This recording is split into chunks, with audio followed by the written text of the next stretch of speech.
that time of year. Everybody's got to feel thankful about everything, right? So we're going to feel thankful today, dadgummit. And welcome to the Chad Prather Show. The world doesn't stop spinning just because you guys show up here on the podcast, but I am glad that you're here. Thank you for joining us. And, I do this every single year. I want to get into the history of Thanksgiving and just talk about where our values come from and why it matters as a nation. And I'll do that a little bit today. And, we're going to have a good time with it. I'm glad you guys are here. Let me get over in the chat. Did you guys see the new Party Foul Steve emoji? The emote is what they call it in the world of Twitch and Rumble. And let's see if I can get to the chat. There it is. How many of you guys are in here? Both of you. You guys, are you cooking? I'm brining a turkey. I got a turkey that's way too big for me to eat, but I love turkey. So I'm cooking that sucker. I'm not frying this one. I'm putting this one in the bacon bag tomorrow morning. I'm not going to smoke it, but I'll put it in the bacon bag. I always like to do that, man. So I went to the store yesterday and was taking everybody's name in vain because that's what we do when we sit in traffic, right? Now, you got to go back and watch Before the Noise this morning. I gave you the solution on how to not go into that with such a bad attitude. And you know what I'm going to do? I'm a glutton for punishment, so I'm going to head back up to the Ace Hardware today and go over to the grocery store just because I want to see what's up. Just because I want to just go see if what I said this morning works out in public. It's easy to say what I told you and, be thankful and pray without, pray without ceasing and rejoice. It's easy to do that in the comfort of the studio here in the little cabin of the woods. We'll test that out in the real world. Are you guys ready for Thanksgiving? I would like to see you in the chat. Blow it up with a little dancing Party Foul Steve. Is he dancing? He kind of looks like a little black cactus. That is Party Foul Steve. His hands are out and he's going, I took a screenshot of a little video. And there he is, looking all shocked. I'm throwing myself in there, dancing banana. What are y'all cooking? Are you cooking? Are you going to do a traditional Thanksgiving? Sinful if you don't. Party Foul Steve's probably going to eat enchiladas or some kind of frijole or something like that. But no, as I was saying, man, Thanksgiving comes around every year and suddenly everybody remembers it's time. We got to remember our blessings. We got to be thankful for something. Everybody will go around the room, hold hands, and say something they're thankful for. Do that every day. We wake up 1 week out of the year and say, oh, maybe life's not just one long list of complaints and criticisms. Maybe we just, we go back and we look at our life and go, maybe it's not as bad as I think it is. Some people like to look at their lives and say, oh, no, it's worse. It's worse. I don't want to be around people like that. I really don't. Like, you've made a decision to be miserable. Folks like that. So what I do every year, this time of year, is I go back and I start looking at history. And I go back and look at, like, say, that first Thanksgiving, that proverbial Norman Rockwell first Thanksgiving, right? And I remind myself that those people, they were just one step above savage at this point. This was a hard life, right? I put myself in their shoes, and I'm thinking, I probably am not the guy that's going to be crossing the ocean or the mountains and the westward expansion and discovering new lands. Like, that's probably not me, because I don't like to be cold. But these people, they weren't celebrating comfort. They were celebrating, well, I'll tell you what they weren't celebrating. They were not celebrating abundance, that's for sure. They were just celebrating survival. Like, they were celebrating the breath in their lungs on a continent that they barely understood, with a whole bunch of graves behind them and a whole lot of uncertainty in front of them. And that's when they get on their knees in some cold dirt and say, thank you. Thank you in the middle of the pain and the loss and the tragedy and just, the stuff, man. All in the middle of the fear and the ache and when nothing makes sense. Like, I don't know where I'm going. I don't know what I'm doing. These people were literal pioneers. And I think about that in a culture that we live in today where we grumble if the Wi-Fi slows down. People melt down online because somebody disagreed with them. I posted that video yesterday where that girl was like, I hate our president, I hate my life, and I hate to go to sleep, and I hate food, and I hate the air I breathe, and I hate the sun, and I hate the moon, and I hate. It's like there's like this magnetic pole with the septum ring that just goes out into the crazy and just attracts it straight to the brain.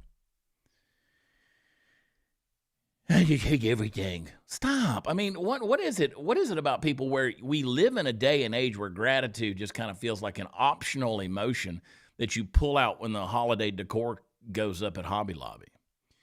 But see, this pilgrim attitude, the pioneer attitude, was not about decoration, obviously. It was oxygen. Like, that was the only way they could keep going, is take the next breath and the next steps. Can you imagine stepping off of that ship after 60-plus days in cramped living quarters, breathing everybody's nasty breath, just, one orange away from scurvy?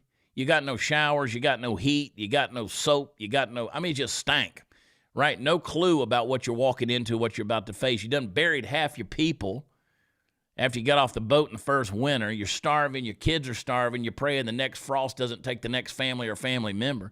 And then in the middle of all of that, something inside them says, you know what, let's not despair. Let's not let this tragedy or our hardship have the last word. I'll tell you what we'll do. We'll thank God until the soil and atmosphere of our lives change. Like, we'll thank God until our hearts change. We'll thank God until the world around us looks a little different. And here we are today because of them, because of what they did. Like, it's amazing that type of thanksgiving, that kind of gratitude hits a little different. That kind of gratitude that feels like something that's kind of like a fire in your bones that says, you know what? Our circumstances kind of suck right now, but, I think we can thank our way through it.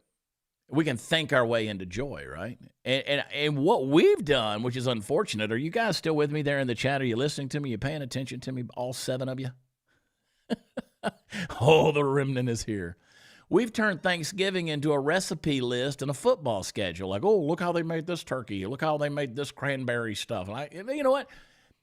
The first Thanksgiving was a spiritual uprising. It was a declaration that even if the world is chaotic and if everything feels fragile and the future isn't clear, that God's still worthy of our thanksgiving. And that's what gets me, is they thanked him for things they hadn't even seen yet.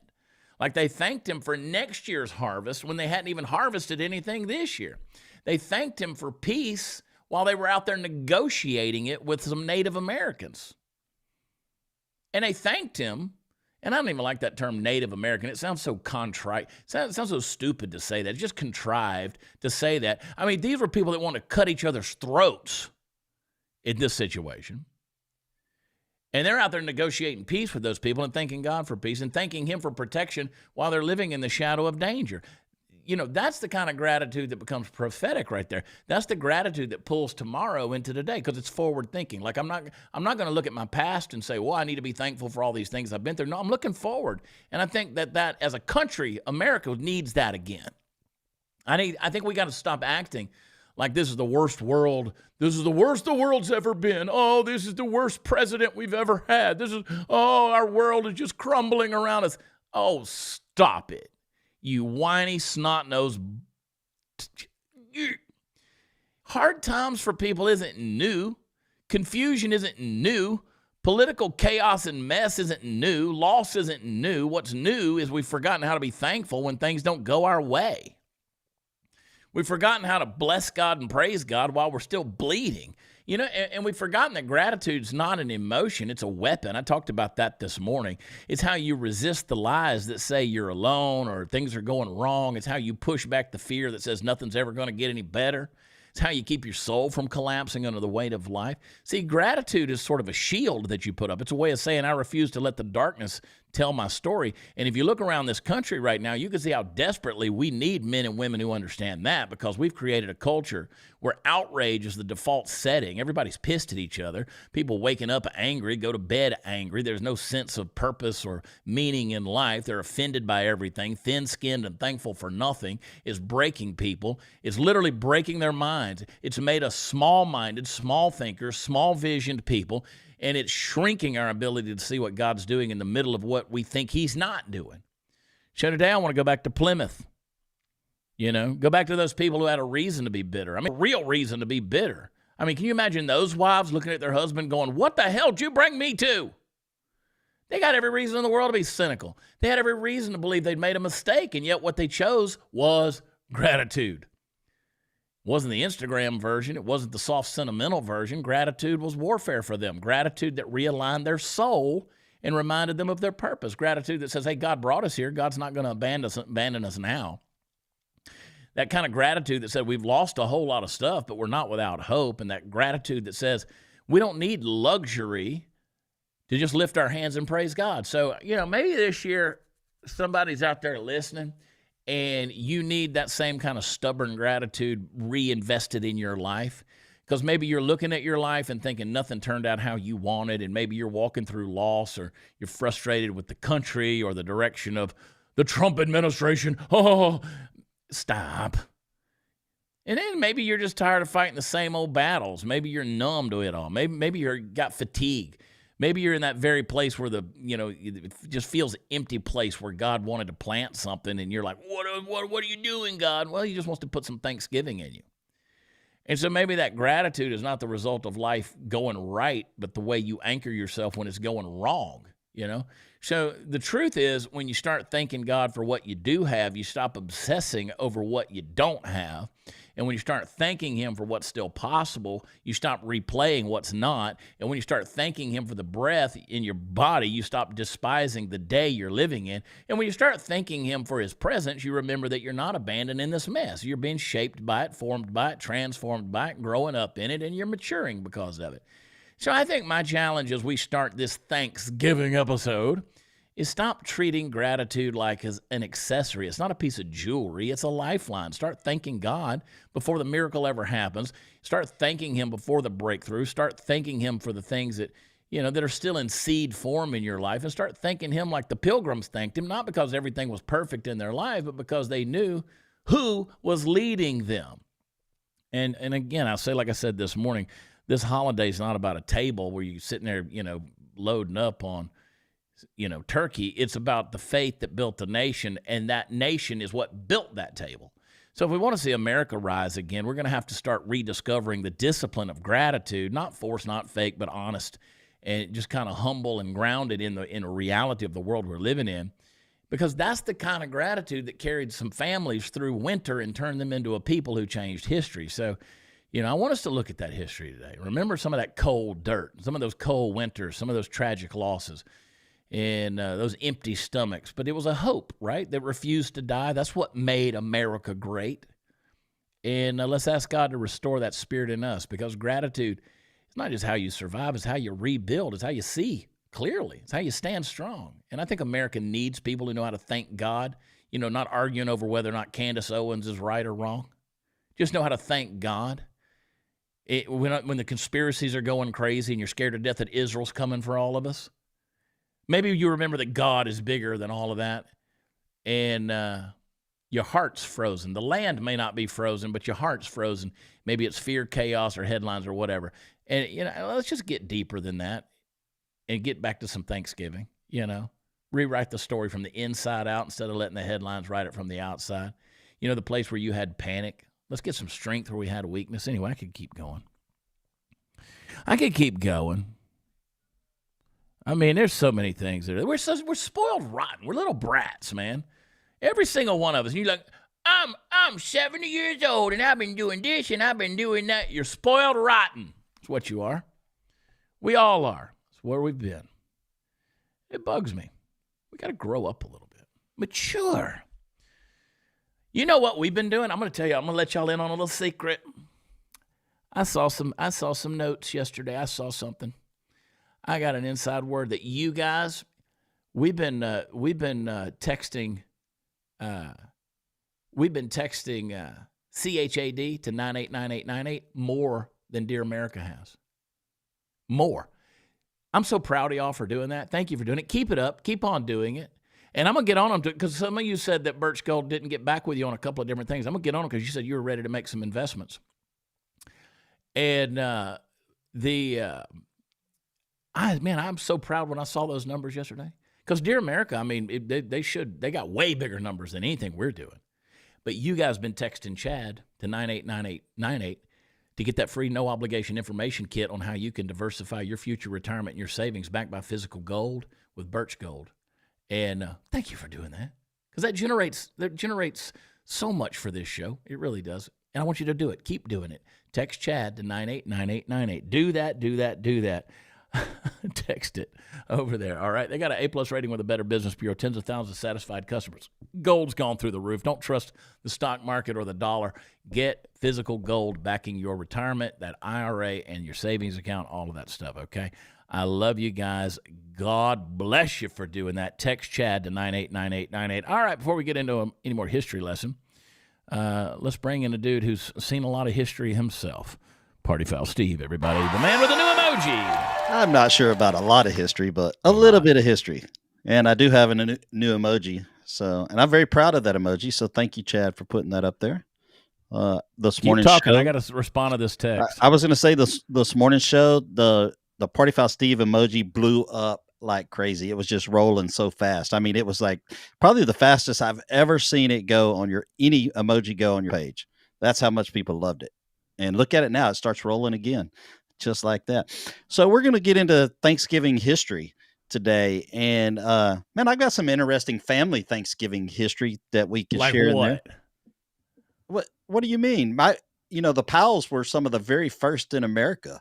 Hey, let me stop you for a second. Am I the only person that hears that crowd noise every time you come back up? I'm not. I guess I didn't hear it because I hear it in my ear every time you come back up. There's another crowd noise and a ding dong. I want to see you guys in the chat, see if that's happening. I have no idea. But so tell me about these Powells that celebrated Thanksgiving. No, I don't.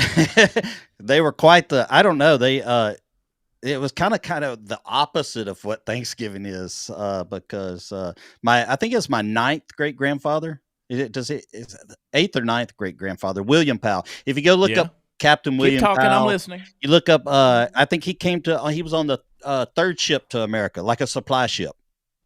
He wasn't like on the very first ship, but he was on a supply ship, and he arrived like early 1600s.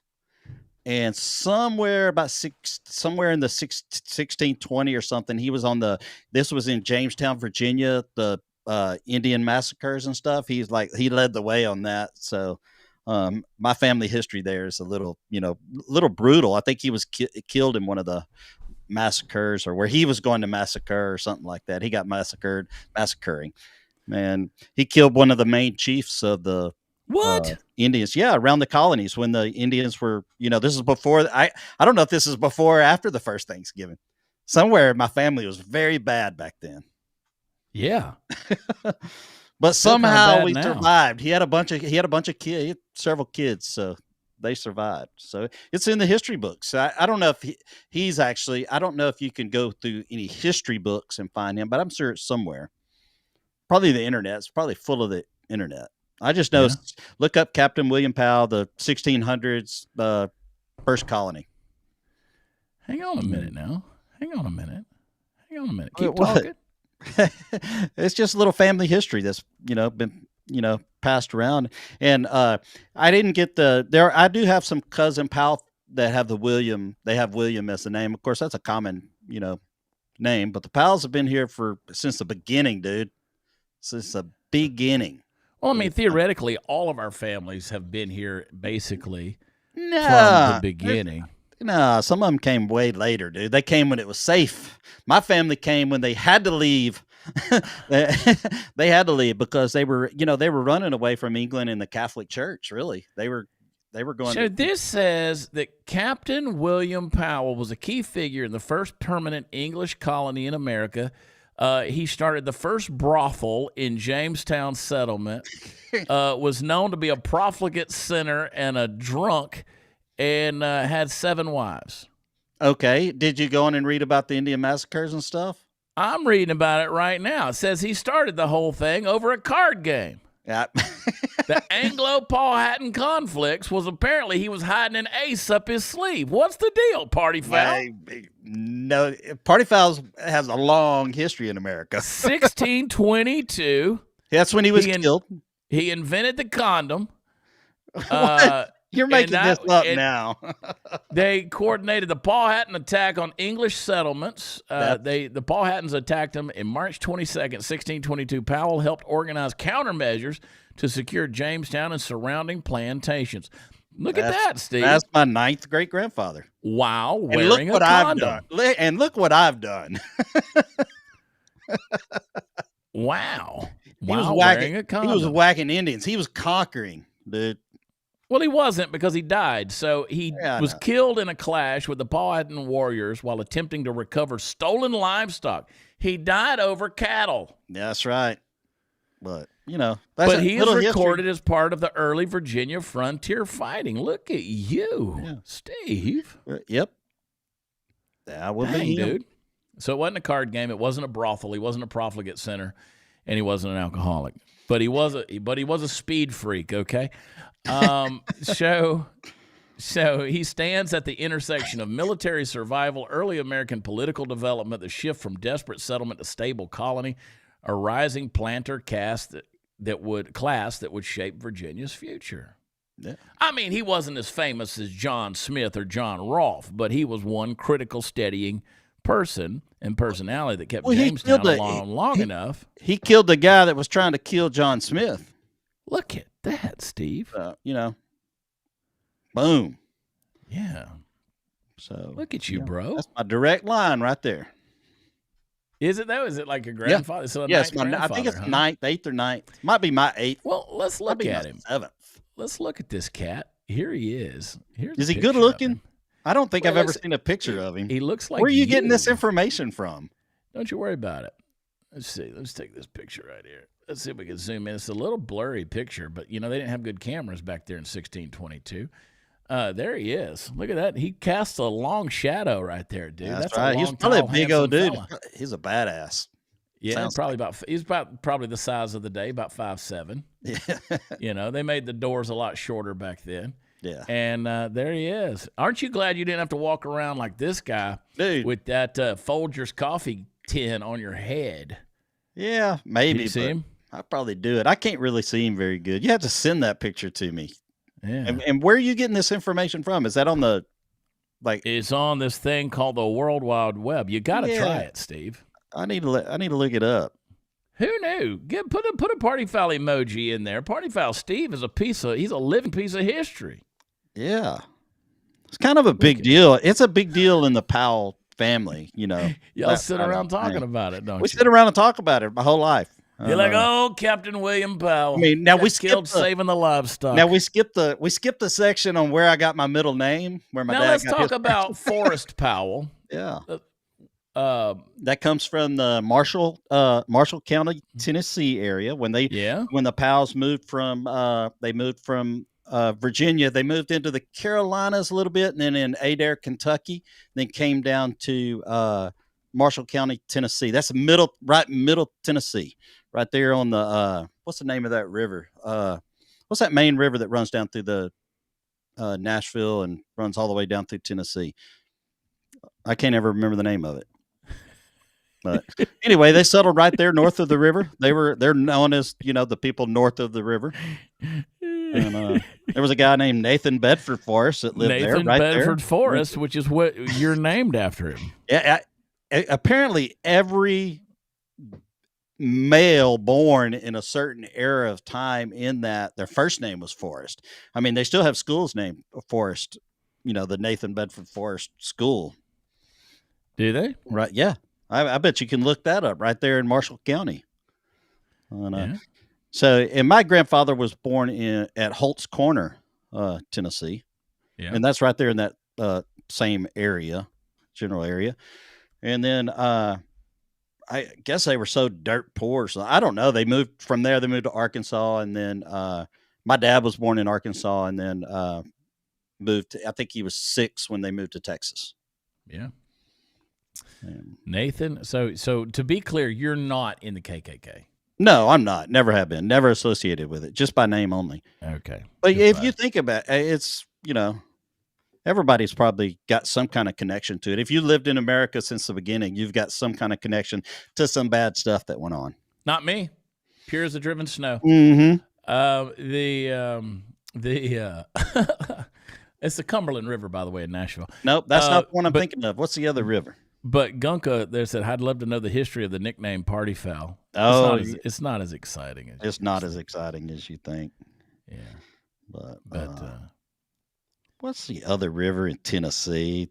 That I'm Well, I trying mean, there's the Tennessee River. Nope, it's not the Tennessee River. Smaller than that. So, I'm trying to look. I'm sure every moonshiner in Tennessee could probably tell you. Yeah. Yeah, if I Let's say see. north of the river, that's a whole Whole other deal. that's a whole thing. I'm going to look it up. Cumberland River. It's not the Nope. Cumberland? Nope, it's not the Cumberland. Not the Mississippi River? Nope. I mean, it could. It's But it runs kind of across. Holston River? Nope, it's further south than that. Clinch? Oh, Duck River. The Duck Dark River River? runs from, I guess it runs from over Columbia. Duck River? Yeah, Duck River. Duck River. Yep.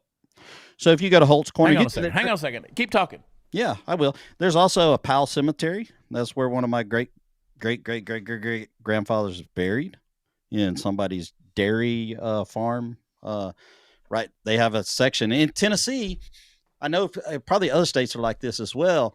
If there's a cemetery on that property, they have to, if you have someone that's buried there that's related to you, and I don't know how they could disprove that, they have to let you go onto that property to that cemetery.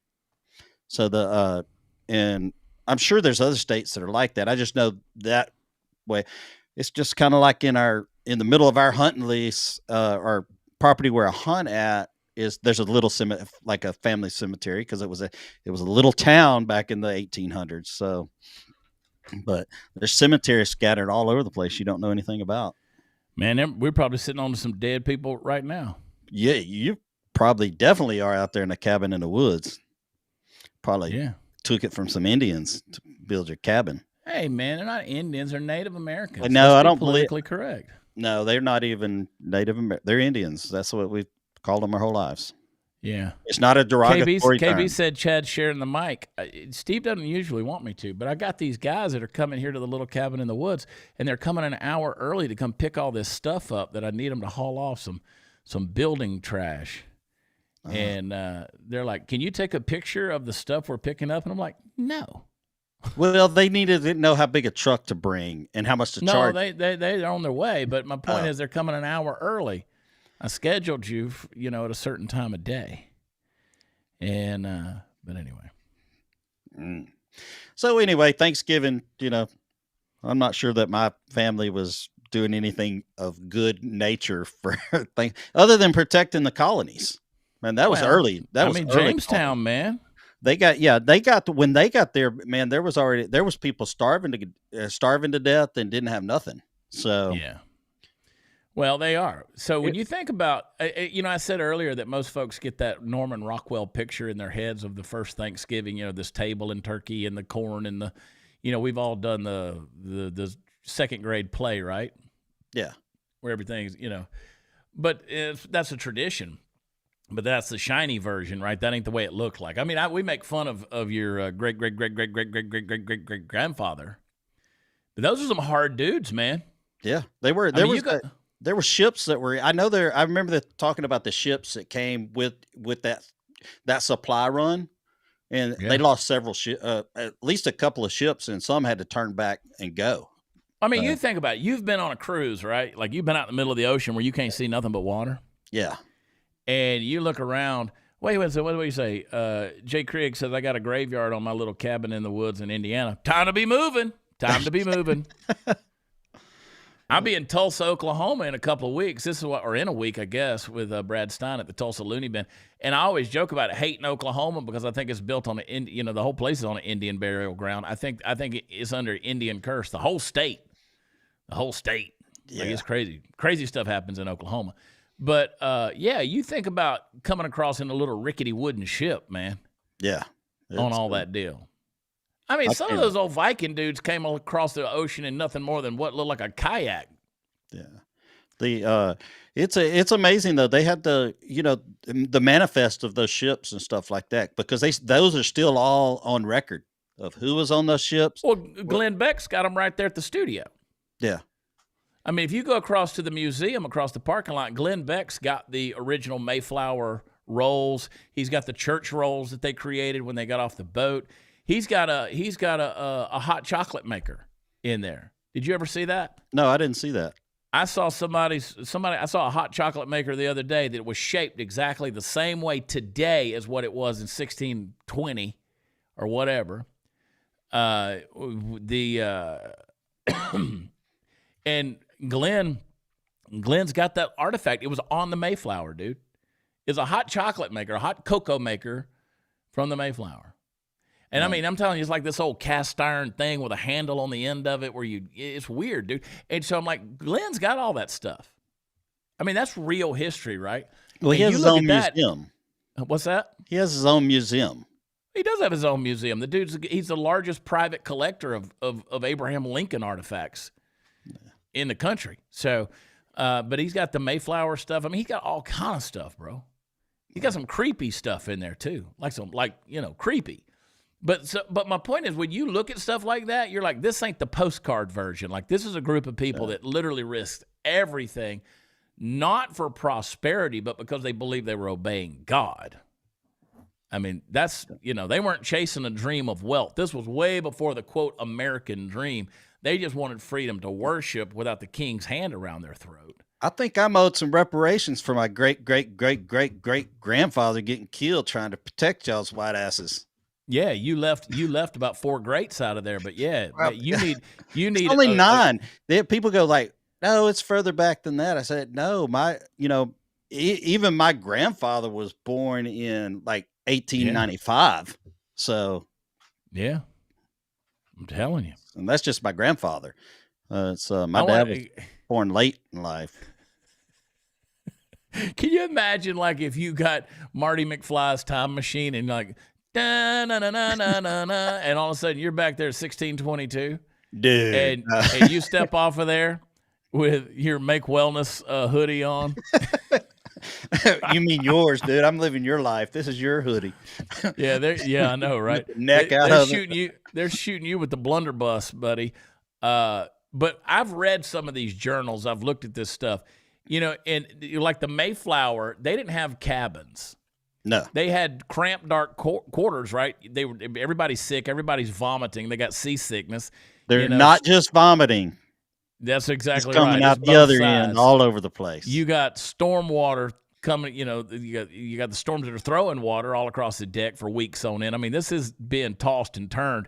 And these people, you know what they were doing? They were singing psalms and they were praying and they were believing God was leading them somewhere. This wasn't your little church service. These people were hard as rocks, man. These were some rough as a cob people. After all that, they got off that boat and started killing people. Well, they did it to survive. I mean, they didn't get off and just come off like a bunch of murderous, crazy people. But, I mean, they got off and they had to protect themselves. Yeah. And so, that's why you got to get past the revisionist history. They were just some murderous conquerors that got off the boat. No, they were just looking for religious freedom. They were illegal immigrants. Stop talking while I'm talking, Steve. Hang on. You got to get off the boat. KB said I was giving you the mic. I'm taking it back. I need you to talk in a minute. These people are out there trying to find peace. That's all they're trying to do. And, they're getting to the end. Now what? They were illegal immigrants. They were illegal immigrants. They were illegal immigrants. They came right across the deal. All right, Gunka's wanting to hear the Party Foul story. All right, he had a dog named Party Foul.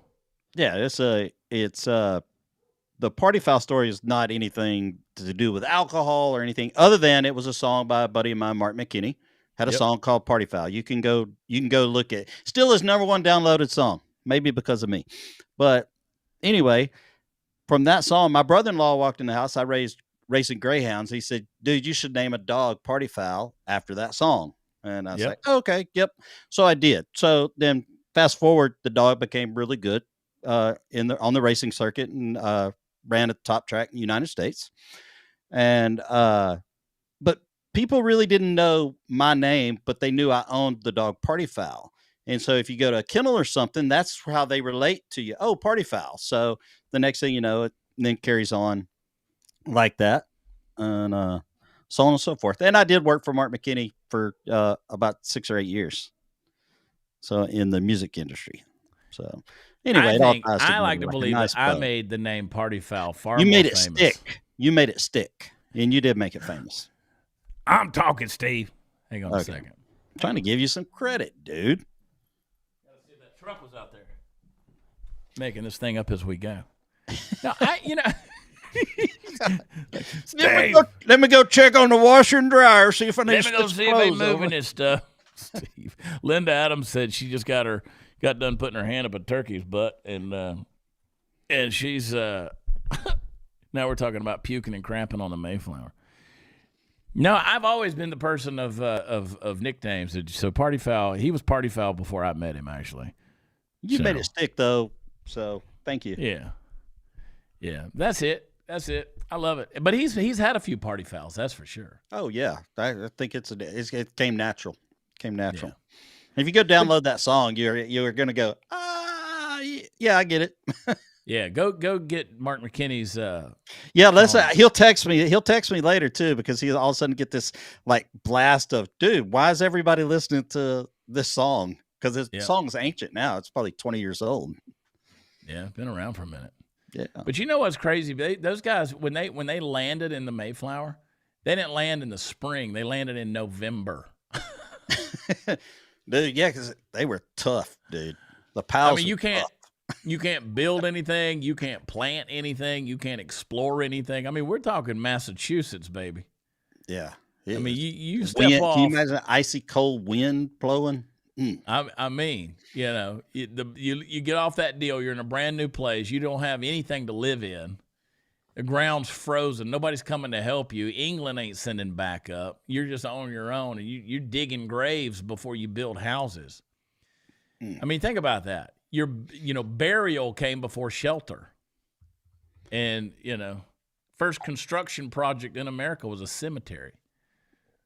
Yeah, I guess so. Unless they got buried at sea. No, I mean they religiously they just kept them. They just kept the bodies and waited till they could give them a church service. Yeah, send them off. But you got half the group that gets off the boat that died in the first winter. Half. Yeah. I mean, you got husbands burying wives and vice versa. You got parents burying children. You got friends burying each other, and they're doing that at night. And the reason they did that is so the nearby tribes wouldn't see how small the colony was getting.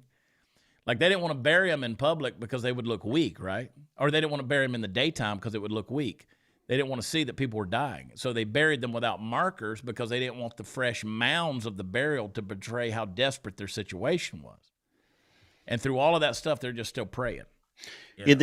What happened a lot too, also, like when say a woman dies or a husband dies, then the brother marries her.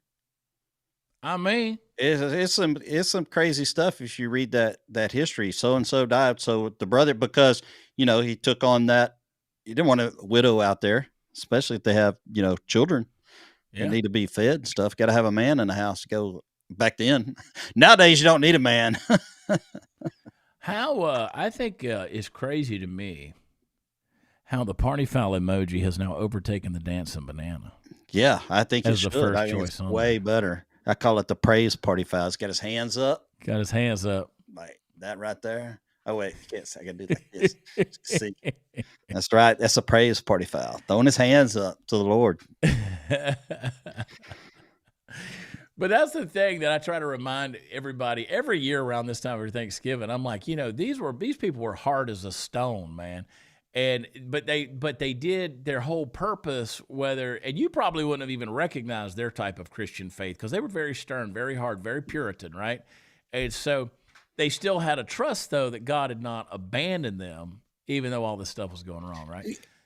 And so that's the part of Thanksgiving that we don't ever teach, right?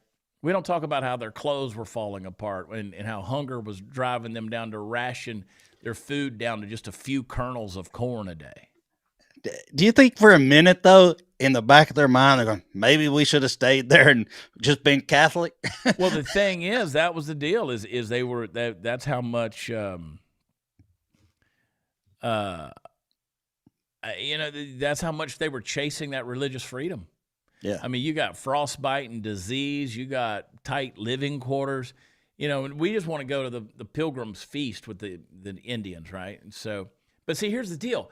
That feast, that thing you've been putting your hand in the turkey's ass today, Linda, the feast doesn't make any sense unless you understand the suffering that came before it. Because their gratitude and thanksgiving was born first out of devastation. And that's the mindset I think we got to come back to, because that's the miracle that nobody gives the credit to, you know. Actually, there's a dude named Squanto. Everybody say Squanto. Remember Squanto? Your dad, your uncle, granddaddy, probably whatever he was. He probably hung out with Squanto. Yeah. You talk about that journey on that ship stuff. I just looked it up. The Mayflower took 66 days across to come across from where it depart from? Where did the Mayflower depart from? England. Yeah. So that's a long like how trip. Steve is notorious for asking people questions like they're Google. Yeah. Sorry. So I know, like, you know, when I got on ship and left North Carolina, it took us, I think we made it 11 days. We were in the Persian Gulf. Yeah. That was like, boom. It was I don't even know if we were balls to the wall, but it made it pretty quick. You know what I mean? Probably stopped a couple places on the way. You're so funny, dude. I don't even remember, dude. It's been, you know how long ago that was? That was a long time, man. It was a long time ago. 40. I can't even believe I'm saying it's almost 40 years ago. 40 years ago, dude. You were a kid. It wasn't you were quite a baby. that long, but, you know, I was trying to tell you about Squanto, and you got us off in the Persian Gulf somewhere, asking where'd they leave from? Where'd the Pilgrims leave from? They left from Plymouth, England, which is why they named it Plymouth Rock, Plymouth, Massachusetts. So, anyway, do you want to hear about Squanto? Yes, let's hear about Squanto is, Steve? I think I killed him. I mean, my family killed him. No, here's the deal. Before the Pilgrims ever got there, Squanto had been kidnapped by an English sailor and taken to Europe. He was sold into slavery, and the monks freed him. He was taught the Christian faith. He learned English, made the long trip back home to the Americas, and when he returned, his entire tribe was dead from disease. So years later, when the Pilgrims arrived and they were starving and freezing, he was the only person on the continent who understood their language and their customs and their God. So literally, they sent a missionary in Squanto ahead of themselves to protect them. Like that, you talk about divine providence. You can't write that off as coincidence. I mean, that's legitimate providence. They literally kidnapped a dude, brought him over there. He became a Christian. He goes back to America, and they basically sent a missionary, an interpreter, a savior ahead of them, who was going to teach them how to plant corn. And he taught them how to plant corn in poor soil, which you can't overlook that. He taught them how to fish. Taught them how to find fresh water, helped them negotiate peace with the Wampanoag tribe. He reinterpreted two worlds for each other. So without him, the whole colony collapses. Somebody was playing 4D chess. I mean, I'm telling you. You talk about God's providence on that. So without Squanto, Thanksgiving doesn't happen. And the part that really blows my mind is that Squanto didn't help them out. Like he didn't, it wasn't vengeance. He didn't say, these people stole my life, so screw them, forget them. No, he served them. He lived with them. He walked with them like a dude who understood suffering but also understood mercy because he'd been in a foreign land. And so he's as much a pillar of the Thanksgiving story as anybody on the Mayflower. And then when the harvest finally does come in, they got food in hand, and they got water that doesn't kill them, and the peace that, lasted a lot longer than anybody expected it to. And so they said, hey, you know what we should do? We should have a celebration. But it wasn't a dinner, by the way. It was a 3-day worship festival. They basically threw a revival service. I mean, where did this turkey come in? Is that the only thing they could find or what? Kid Steve's going to ask like I'm Google. I mean, what you do is you do a little research, Steve, and then you're like, oh, and by the way, let me tell you where the turkey comes from. So they have a 3-day worship festival, shooting contest, games. There's, they have some diplomatic meetings. There's prayer. They invite the native allies. There's about 90 of them that show up, and a whole lot more than the entire colony had left alive. So it's like inviting your neighbors to your house knowing that they outnumbered you 3-1. And so they sit down and they build some bridges, and that's the Thanksgiving, right? Yeah, they were probably playing some football and basketball with the family out in the yard. Little bocce, croquet. So that's what they did, man. They're having a little worship service. And so Thanksgiving is very much a religious holiday. Well, it is. There's no question about it, which is why I'm saying, this the whole thing this morning on Before the Noise was about setting your, go ahead and set the blueprint ahead of time that I'm going to be thankful not just once a year. And so, that's what you do. Now, I will tell you guys, first and foremost, that contrary to what Steve just asked, there probably were no turkeys at the first Thanksgiving. Well, that's a little disappointing. I know. I was like, I want a reason that we have to eat. I'm not a big turkey fan. I'd rather eat chicken. I love turkey, dude. I love it, but I only do it once or twice a year. Yeah. So that actually didn't happen until like the mid 1800s. And like there was this woman who wrote like a recipe book. It was a lady's book, and it was literally called the Lady's Book in 1800. And so she campaigned for a national Thanksgiving holiday to happen. And so she repeatedly in her cookbooks and recipes was describing turkey as the main dish served on that day. That's where that came from. I think there's probably a lot of ladies, I say ladies, girls these days that could probably benefit from going back and reading that book. Probably go back and check some things out. Teach them how to be a lady. Are you saying women don't know how to cook anymore? Not all women. A lot of women cook. I would never say that, but I know a lot that just use a microwave. You know how I feel about a microwave. You don't use them. You don't use them. I warm my coffee up, maybe. But see, that's don't dog on Steve. You're well read, so he assumes you have the answer. I'll take it. I'll take it. You're well read. No, the reason turkey became a thing is because it was cheap and it was plentiful. Turkeys were everywhere, so that's why it became a deal. And we made it into a sport that you get to go out and hunt and kill them. Turkey shoot, man. Yeah. But Benjamin Franklin actually preferred a turkey to be. I said Teddy Roosevelt yesterday on the deal. It was Benjamin Franklin who wanted the turkey to be the national symbol. Yeah, that's ridiculous. Can't even. Well, you wouldn't know any different if it had been. Yeah, maybe. I love people who are like, don't dog on Steve, don't yell at Steve. I'm like, if you could spend 12 hours on the road with us like we've done for the last however many years. Dude, if you didn't yell and curse me and like, all Steve, that kind of stuff, I wouldn't think you loved me. So, Steve, let me tell you something about Party Foul Steve.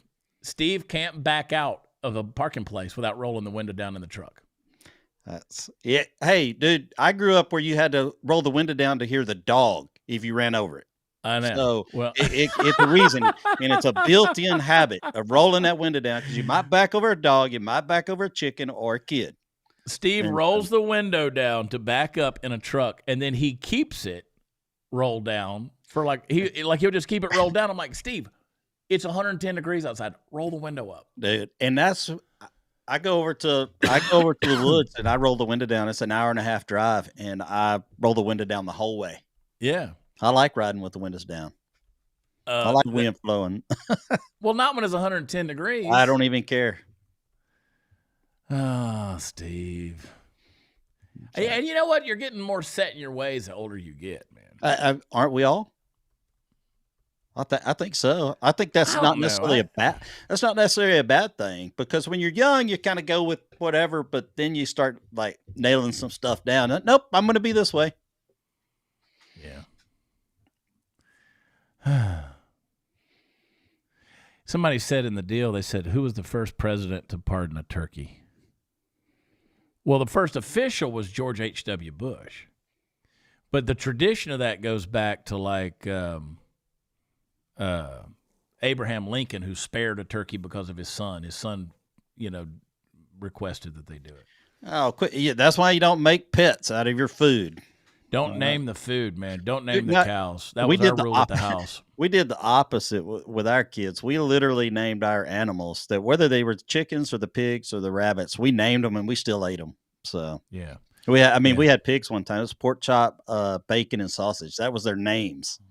Yeah, kids didn't cry too much.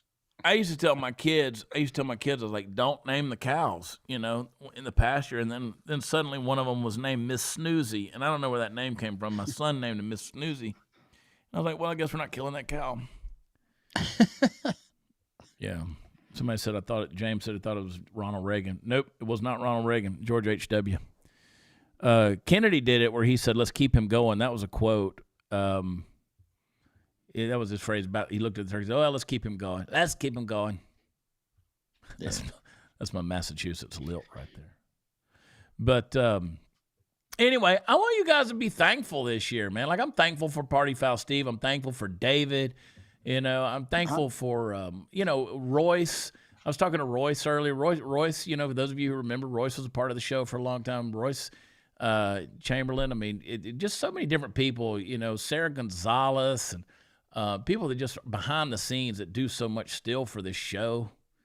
And Graham Allen and Hot Seat Todd and Mexican Tony, being able to be a part of the Dear America show early this year, and that kind of had its season and was what it was. I knew it was a season, but I'm thankful that they thought of me, and to kind of help host that show. And Graham went off to the deal. I'm thankful to Rumble for giving us that early hour for Before the Noise. I wish they'd give us some love on this show, but they won't.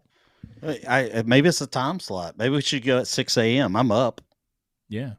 It'd be like 2 o'clock in the morning, Royce? David. Yeah, said where did he? How's Royce? Where did he go? He's still producing for. Still producing. Is he at the Pentagon still, or? No, he had a baby, so he came back home to Florida, and he's back with his production company doing his deal, and he's still the producer for Dear America.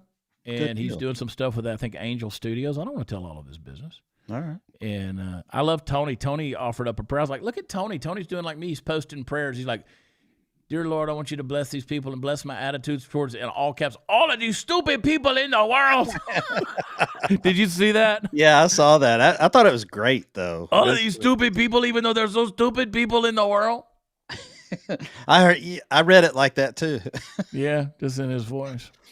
But I'm thankful, more than anything, I'm thankful for our audience, man. I really am. It's so good. I look over, and it's good because it's put me back in touch with doing Before the Noise, and people go to beforethenoise.com, and I don't respond to all of them because I can't, but I read the emails that come in through the contact page.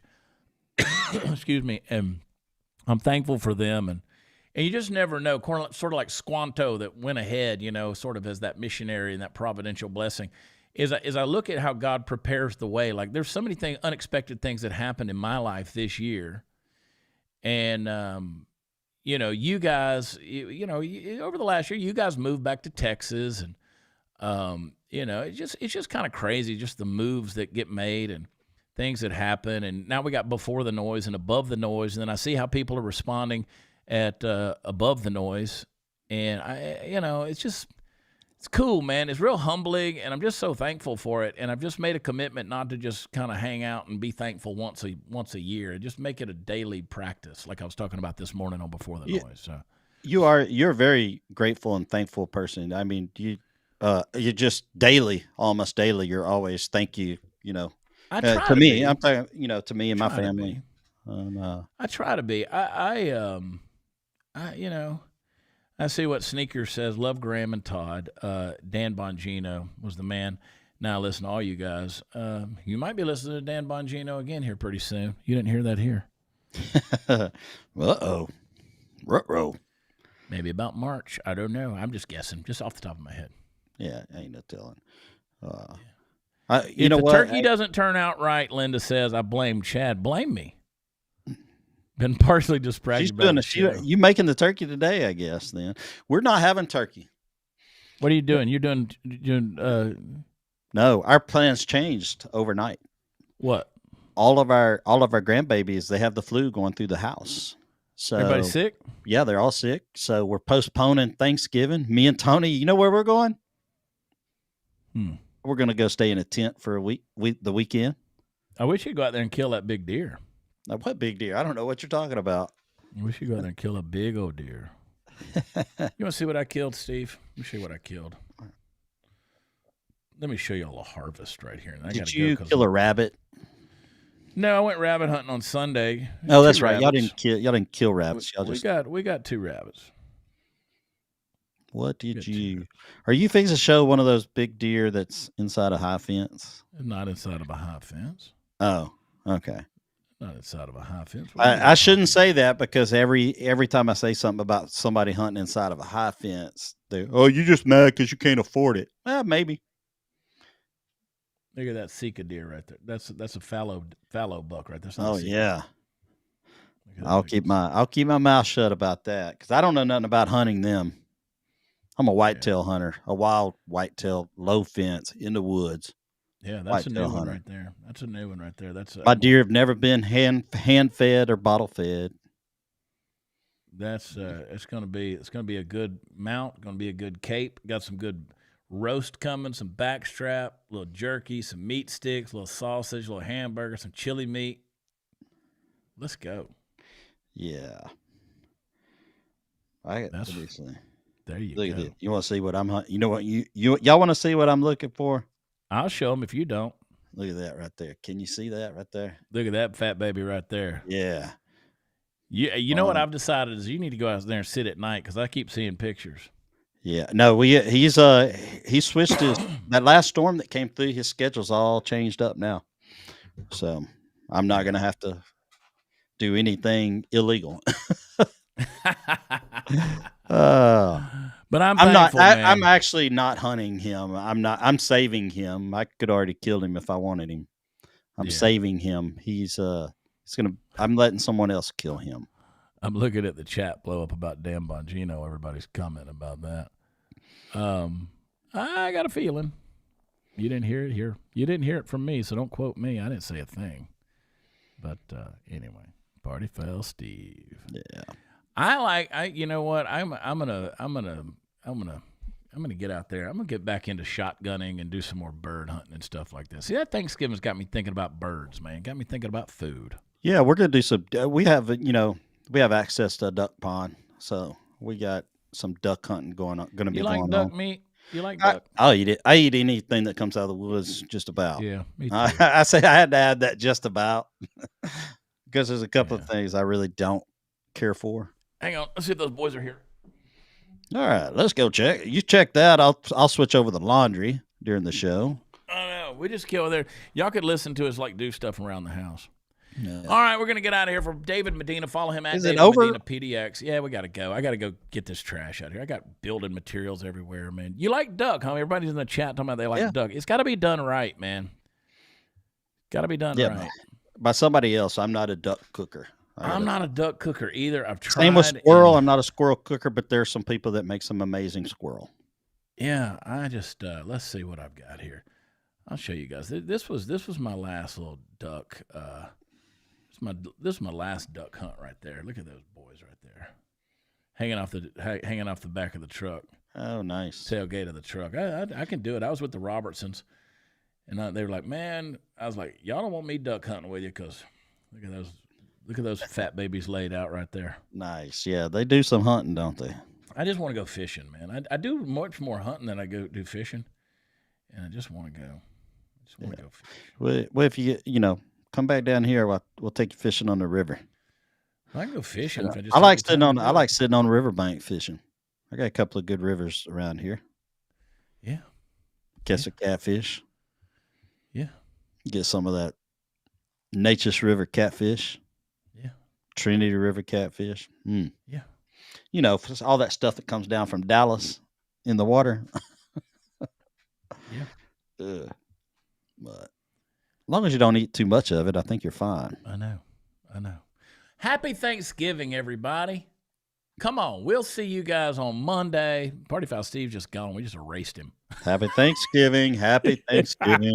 Did you hear the music in the crowd that time? No, not that time. It's when you go full screen. Giving everyone.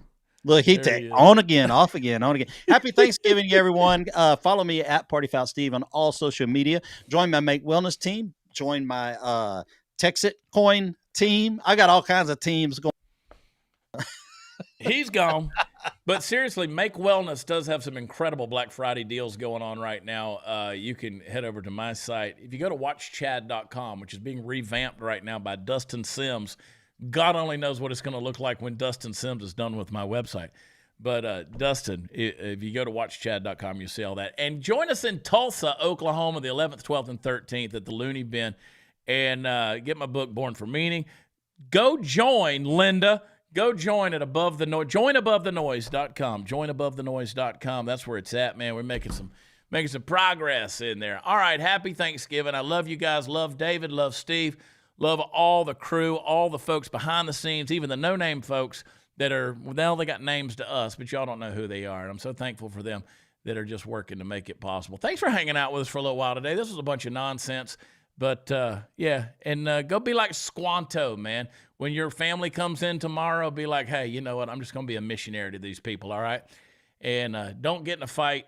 Don't ruin a good turkey over Trump, all right? I love you guys. God bless you. Leave a comment. Hit subscribe. Like. Leave us a 5-star rating and a review. That's what we deserve. And I will talk to you Monday morning. You know, I'll post some stuff along the way. But I love you guys. God bless you. I'll talk to you later. Bye.